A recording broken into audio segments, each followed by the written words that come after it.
Hello, everybody. This is Joseph P. Farrell with news and views from the Nefarium on October 18th, Thursday, 2012, the year of the apocalypse. And guess what? we have uh, we have been bombarded here with emails from some of you. The transhumanism book, some of you have already received and are already reading. Um, Dr. DeHart and I had our first invitation on a radio show to speak about the book, which really isn't even out there yet. And that was on Coast to Coast. I had a prior commitment this Saturday. So we'll be getting back in touch with Lisa Lyon, hopefully get an interview scheduled sometime on the transhumanism book. My friend George Ann has already put in a request to do an interview on transhumanism, so it looks like that book is going hot and heavy. So anyway, the banks are back in the news, all right? And what we're going to do today is beyond normally what I do, which is high speculation. Today, what we're going to do is high octane speculation without a shred of proof. But I do so because I want to talk about my suspicion as to what may be going on. There's two articles that I came across in addition to the ongoing story about the cyber warfare attacks against major U.S. banks. All right. The first article, I have it linked in the website version of this News and Views. It's an article over at Zero Hedge, which again is one of my favorite places to stop, by a fellow James Parker, and it was posted at Zero Hedge, of course, by the man calling himself Tyler Durden. And it's called Shadow Banking in China. And the second article is an article from RT about the recent FBI shutdown, supposedly, of a bomb plot, terrorist bomb plot against the New York Federal Reserve Bank. All right, and I have big suspicions about both of these. Now let me turn to the China article first, because this fellow James Parker, who's writing here about the Chinese banking system, if I can try and summarize this article, he's pointing out that in the wake of the financial bubble in the United States, China had to both increase its own credit into the market, into the Chinese market, in order to sustain the level of economic growth. But the other problem was that this began to grow so fast that it would have led China into the same situation that Japan was under in its big boom, when it was financing that boom by a vast expansion of debt. All right.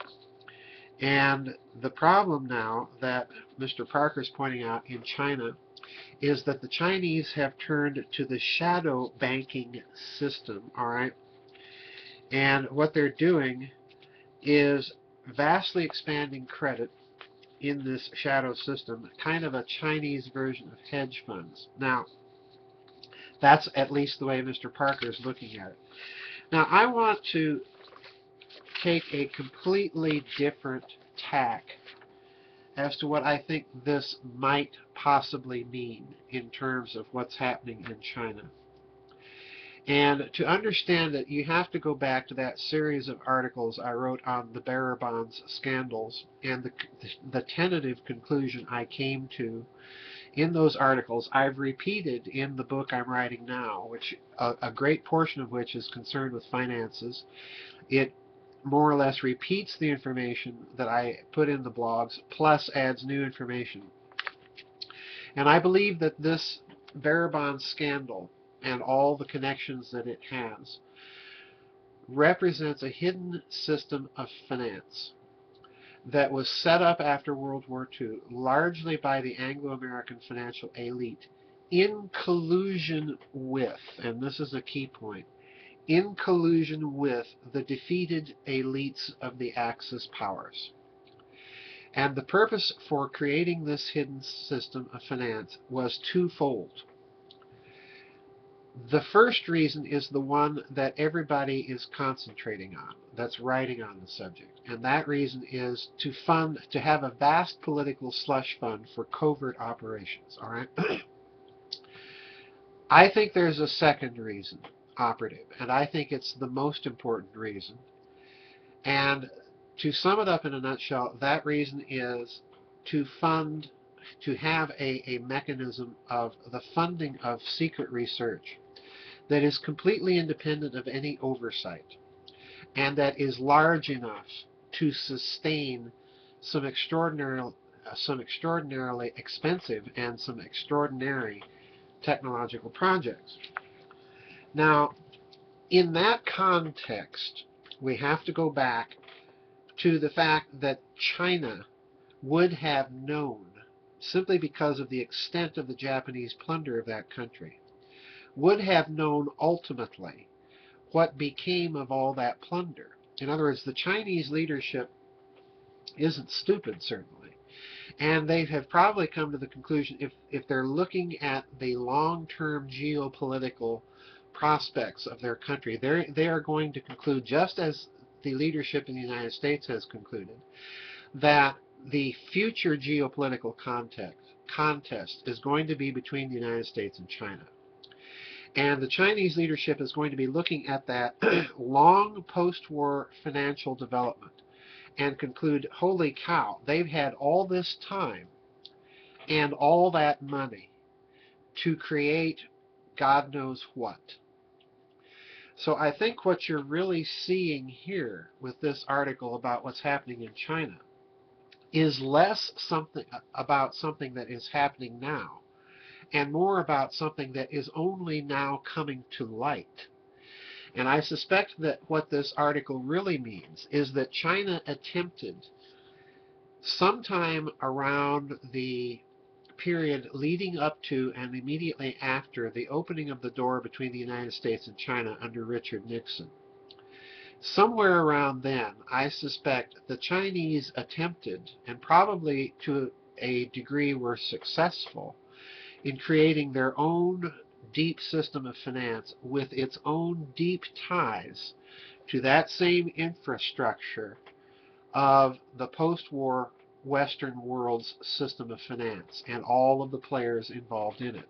I suspect China was successful, and that the reasons it did this, again, were to fund its own black projects, which may be, if that reading of the situation is true, which may be very extensive. This would mean that their black projects military budget may be far in excess of the publicly reported amounts that we see. All right. Now, let me turn to the second article about banks in the news. And this, of course, is an article, I've referenced it. There are other articles about this story. I'm only choosing RT simply to give you a kind of a foreign perspective on the story. And, of course, RT is basically repeating the line that you hear in the Western press, that this was an FBI plot from start to finish to entrap a potential terrorist or potential terrorist cell attempting to create an act of terrorism against the New York Federal Reserve. Now, that fact alone right there is something that triggered red flags in my mind, because the New York Federal Reserve, while definitely a symbol of American financial imperialism, while definitely a symbol of that private money power, it isn't a symbol in the sense that it would be a powerful terrorist symbol to strike. It wouldn't have the same shock value as the White House or the Capitol building or the Washington Monument, what have you. I think you see my point. It would certainly have, if significant damage were done to the New York Federal Reserve, it would certainly have a very crippling effect on the economy. But a 1,000-pound bomb isn't going to have the effect that anyone wanting to design that kind of terrorist attack would do. So in other words, I am suspicious about this story at a multitude of levels. I certainly think the plot existed. I certainly think the FBI was involved. But I don't think that's the full story.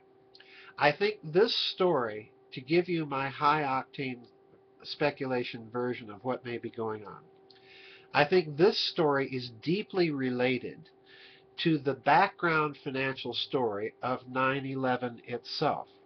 Because if you research that story carefully, you'll discover that the FBI was involved, heavily involved, in an attempt to track down, once again, a hidden system of finance. All right, this is all tied to what some of you have been following with that scheme to bring down the Soviet Union, to install basically a Western puppet government in Russia, which did occur for a while under Boris Yeltsin, to install Western-friendly, very corrupt Russian mafia oligarchs as being the managers of the state industries in that country. And essentially this was done by the creation or use of that hidden system of finance I referred to earlier to bring down the communist government. And that system of finance was wholly fraudulent and had to be covered up. All right? And part of the covering was right there. So I suspect that this may be a very subtle message, that once again you have some factional infighting going on within the elements of this Anglo-American New World Order elite, for want of a better expression. Because you have elements within the American intelligence community, in this case the FBI, sending messages that we know about what was going on prior to 9/11. We know that there were certain specific areas targeted on 9/11 in New York City to bring a halt to those investigations. And this is a subtle way of sending a message to the people behind that fraud. So in other words, I think that we have to watch any financial story occurring from now on with a great deal not only of skepticism but of willingness to entertain some pretty wild scenarios and connect dots to events 10 to 20 years previously, if not all the way back to World War II, because I think all of this is related to that huge system of finance that was hidden system of finance that was put into play after World War II. That's what all of this is about. For some, the goal is to keep that system of finance hidden. For others, it's to create their own version of it or to tap into it somehow so that they can fund their own projects and maintain a pace of technological military development with the West. So these are huge events, folks, and I realize that what I'm doing is indulging in a lot of high-octane speculation.